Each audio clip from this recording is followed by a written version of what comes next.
All right, we always promise to deliver you info and insight whenever a young man commits to play football at the University of Nebraska. Georgia? Oh, Nebraska. Well, maybe Georgia, if he was a guy that Nebraska was also trying to get. Okay. Huskers wrangled a defensive tackle from Texas. 4 stars. You want more 4-star talent from Texas? You got it, says Bo Pelini and company. Bryan Munson joining us from Big Red Report magazine, BigRedReport.com, who also is based out of Texas, so this is quite convenient. Bryan, thanks for joining the show. First question is simple because we don't want to botch the kid's name.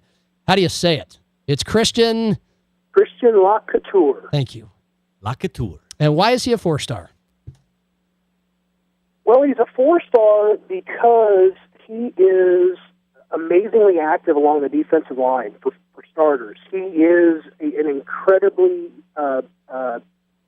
disruptive, plays a lot behind the line of scrimmage defensive tackle at A&M Consolidated down in College Station, Texas, of course, in A&M's backyard.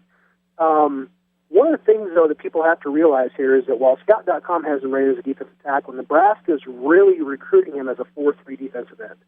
He's about 6'5", 250 pounds, and when he moved to A&M Consolidated from Odessa Permian, he was really the biggest guy that they had along the defensive line. And they said, look, we would like to move you inside, for a year, then we'll move you back outside next year. And he did it, being a team player.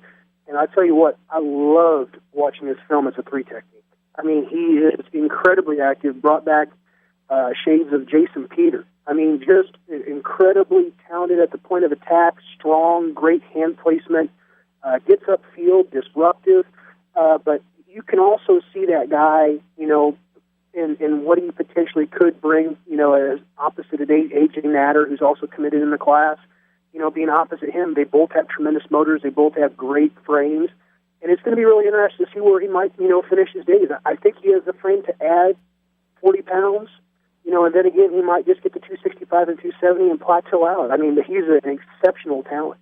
You said that he reminds you a little bit of Jason Peter. He's obviously not a speed rush guy. Is he more of a bull rush from the end? He has got, and from the end spot, I really haven't seen any film. Like I said, he really worked more out of the 3 technique last year as a defensive tackle. But the one thing he did show from the inside was that he did have some really nice one-on-one moves. He's got a nice spin. He has a way of going ahead and getting away from the block and just throwing guys away. He's really strong. He's got kind of this hip toss thing that he will do with guys to get rid of the blocker. He is potentially a guy that I could see playing in a 2-gap technique as a 3 technique. He's kind of got that ability to kind of stage off the blocker and then get rid of him at the last second, something that Ndamukong Suh was so great at doing. But then again, I can see that also. You just turn a guy loose like that and just pin his ears back and say, go get the quarterback from the edge. I think he could do a number of different things at Nebraska, depending on how his body kind of just reacts when he gets in the Dobson's system. Talking about Nebraska's latest commit, Christian Lacouture. Is that right? Bryan Munson, Big Red Report, and BigRedReport.com. Who was the lead recruiter on this kid? I think Coach Kaczynski was very active with recruiting here down there in E&M. Obviously, I think Papuch has had some insight. I know that when he texted me and said, "Yeah, I'll talk to you here in a second," I know that after I got done speaking to him, he said that he was in Bo's office with JP and Coach K when he decided to make the commitment. So I know that all 3 of those guys have been very active with recruiting him. Bryan Munson joining us, and it makes me wonder. This guy got offers from LSU and Michigan. Greg Powers, Fox Sports national recruiting analyst, said that's part of what makes this huge. Nebraska tapping into Texas. They've gotten 4-star quarterback Tommy Armstrong, 3-star defensive tackle Aaron Curry. When a guy has LSU and Michigan are going after him, does that improve his star rating whatsoever? Is that ever factored into the way you guys and the way recruiting experts give guys stars? No. Or is it the other way around? No, it's never an impact as to how highly coveted a player is when it comes to ratings. I think that how well a player is coveted is determined based on that player's potential and talent. And I think oftentimes that they do go hand in hand, but never does it come to an evaluation where a player's name comes up because USC just offered. Well, we need to reevaluate it. That's never really part of the equation. Well, they have 6 in this class right now, Bryan. Where are they as to where you thought they would be at this point? It's May. You're looking at June here in about 3 weeks. I think that they need to be around 10 commitments by the time June comes to a close, and you really look at the July month as being the last part of the year to the work year to the coaches, to where they really get that chance to take some time off and kind of kick back before the season starts coming back around again. I think Nebraska, since you're talking about a class of about 20 this year, they need to be about halfway home. So I think you're looking for 9, 10, 11 guys by the end of June. It's Gaskins and Stevens, 93.7 The Ticket, theticketfm.com. We're talking Husker football recruiting. Bryan Munson of Big Red Report Magazine and BigRedReport.com. Christian Lacouture. If you say it real fast and Frenchy, then you might maybe make it sound like you're not botching it. 4-star defensive tackle from Texas joining. And you mentioned that they're looking for 20. And by the way, I mean, does this make some big waves as far as the inroads Nebraska might be making in Texas? Does this feel like this is, we've only just begun?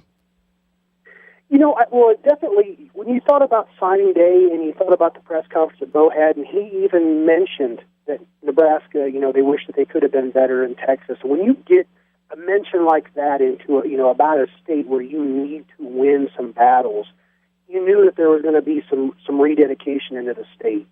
Now, obviously, Nebraska's been out here on the road. I know that we got some information, last week about Coach Beck being down at Dallas Skyline, checking out quarterbacks. I know they offered a 2014 quarterback up at Denton Geyer. So they are here. They're doing their jobs in the state of Texas. Now, I think a couple of things to take away from this is that Nebraska still has an appeal to players in the state of Texas, despite playing in a conference that doesn't play any conference games in the state of Texas. I think that's big. I think that says a lot. And I think also when you start talking about landing a guy like Tommy Armstrong, who's, really one of the top signal callers last year, that sends some messages to these kids. That Nebraska is interested in still coming down here. And I think that Tommy just had an across-the-board appeal when it came to other players that were particularly from San Antonio. I think he's just a well-thought-of, well-respected individual. And I think that says a lot to those kids that know him personally or know of him, that Nebraska's a place they should also consider. Talking recruiting with Bryan Munson of Big Red Report and BigRedReport.com on the Gaskins and Stevens Show. You mentioned Tommy Armstrong. Nebraska's in on some other quarterbacks, but they only got one in Tommy last year. They missed out on quite a few targets this year. Aaron Bailey just announced that he's going to Illinois. Who's out there at quarterback that Nebraska has a shot at? Well, obviously, the board is lacking a little bit at the moment, and I think Nebraska's doing their best to go back through and re-identify and reevaluate some guys that probably were on their B list, or at least guys that they felt like they needed to take a little bit more of a look at during the evaluation period based on lack of film or just needing to eyeball a guy. That's a lot of times what the evaluation process is about, is question, what is this guy's height really like? Is he a legitimate 6'2" guy, or is he a 6'1.5" guy? And sometimes it's about grades. Grades are a question. I think we're going to know a lot more about the 23 candidates at the quarterback position, probably wrapping up this month. I would expect to see three more offers be extended out there to 2013 guys. But right now, you're really limited, like Tyler Cogden down there in Florida, who was at the Elite 11 Combine. We had some film of him from the Elite 11 Combine this past week. I really liked it. He doesn't really look like the other candidates and the other recruits Nebraska has offered as a quarterback. He's a little taller, about a 6'6" guy. He's a little bit slower. Straight line speed is about a 4.8. But he's real accurate, throws well on the run. And you can see him being a fit. Bryan, we always appreciate your time and your reporting and your perspective. It's always nice when we get anybody, but especially guys from Texas, so we get them from a Husker expert deep in the heart of Texas. So thank you so much. bet you guys. Thank you so much for the time. We'll see you soon. All right, read his stuff. Bryan Munson, BigRedReport.com, and also the Big Red Report magazine issue. New look, Tom. They've got a new logo. It looks pretty cool. Hot. And they've got a big walk-on issue, all about walk-ons, the history of walk-ons